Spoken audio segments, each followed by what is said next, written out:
ராகு பகவானாகப்பட்டவர் கும்பராசியிலிருந்து மகர ராசிக்கு, உங்கள் ராசிக்கே வரார், ஜென்மத்துக்கு வரார். மகர ராசிக்கும் கேது பகவானாகப்பட்டவர் சிம்ம ராசியிலிருந்து கடக ராசிக்கும் பயிற்சியாளர்.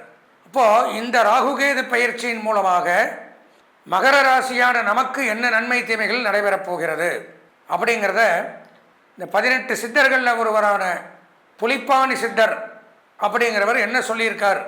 ஏன்னா அந்த பல ஆயிரம் ஆண்டுகளுக்கு முன்பாகவே பாடல்களில் அவர் விரிவாக இந்த பயிற்சியில் இன்னென்ன கிரகம் இங்கே இருந்தால் இப்படி தான் இருக்குங்கிறத தெளிவாக சொல்லியிருக்கார்.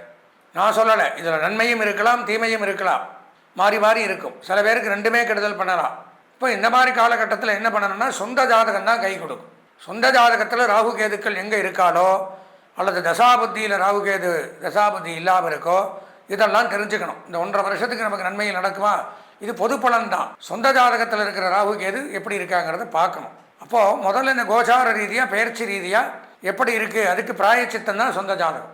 மகர ராசிங்கும் பொழுது நான் சொன்ன மாதிரி ராகு பகவான் உங்கள் ராசிக்கே வரார், ஜென்ம ராசிக்கே.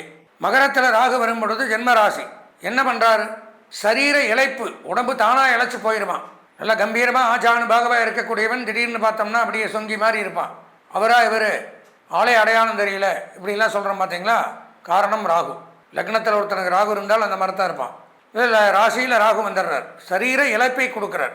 இழைப்பு